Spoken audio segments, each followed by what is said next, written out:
Menjelang laga timnas Indonesia versus Vietnam, 3 pemain Indonesia yang bermain buruk layak jadi cadangan.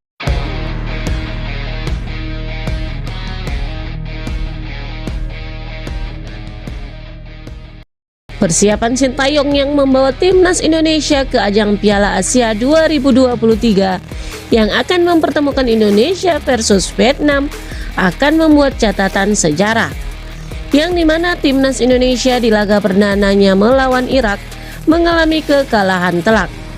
Berbagai faktor kesalahan terjadi di lini tengah dan lini belakang.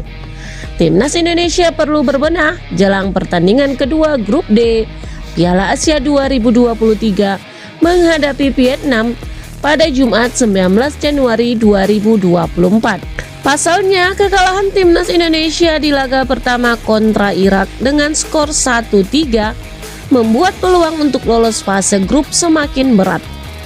Kemenangan atas Vietnam akan membuat timnas Indonesia bisa bernapas lebih panjang di Piala Asia. Salah satu hal yang disoroti adalah tidak semua pemain berhasil menampilkan penampilan terbaiknya di laga kontra Irak. Beberapa pemain Indonesia tersebut bahkan melakukan kesalahan yang nyaris membuat gawang Indonesia kebobolan. Berikut 3 pemain yang layak diganti oleh pelatih Sintayong pada pertandingan kontra Vietnam berdasarkan penampilan di laga pertama. 1. Asnawi Mangkualam. Asnawi Mangkualam menjadi pemain timnas Indonesia yang tampil paling buruk berdasarkan situs ranking sepak bola FotMob. Pemain berposisi bek kanan ini hanya mendapatkan rating sebesar 5,22 dari 10,00 pada pertandingan kontra Irak. Pada laga kontra Irak, Sintayong pun hanya menurunkan Asnawi selama 45 menit sebelum digantikan Witan Sulaiman di babak kedua. Sintayong mungkin bisa mencoba Sandy Walsh di posisi bek kanan untuk menggantikan Asnawi pada laga kontra Vietnam. 2. Jordi Amat. Berdasarkan analisis FotMob, Jordi Amat hanya mampu mengumpulkan rating sebesar 5,57 pada laga menghadapi Irak. Beberapa kali pada pertandingan tersebut, Jordi melakukan kesalahan yang membuat gawang Indonesia dalam ancaman. Jordi pun sedang mendapatkan sorotan karena dalam beberapa pertandingan terakhir sering melakukan kesalahan.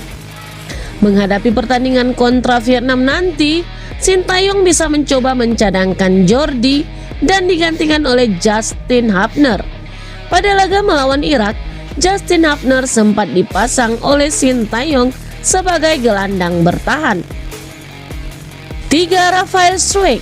Rafael Struijk menjadi pemain gelandang ke depan yang memiliki rating terburuk di situs FotMob. Dia hanya memiliki rating sebesar 5,92 pada pertandingan kontra Irak beberapa hari lalu.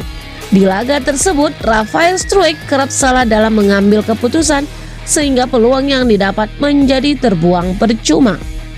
Menghadapi Vietnam nanti, Sintayong bisa memasang striker lain, yakni Ramadan Sananta atau Hoki Caraka.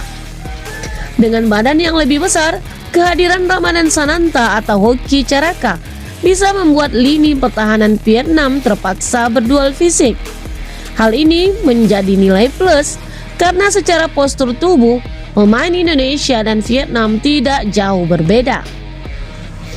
Langkah selanjutnya bagi timnas Indonesia adalah menghadapi Vietnam dalam laga kedua. Pertanyaannya pun muncul, bagaimana Sintayong dapat meramu timnya menjadi lebih kuat dan hebat untuk menghadapi tantangan berat melawan Vietnam?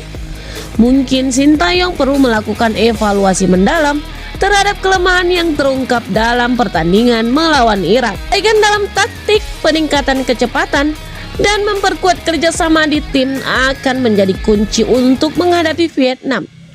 Penting bagi Sintayong untuk memberikan motivasi ekstra kepada para pemainnya dan menumbuhkan semangat juang yang tinggi. Keadaan saat ini, setiap pertandingan menjadi krusial bagi timnas Indonesia untuk memastikan mereka tetap berada dalam persaingan menuju peringkat ketiga terbaik di grup dan melaju ke babak selanjutnya.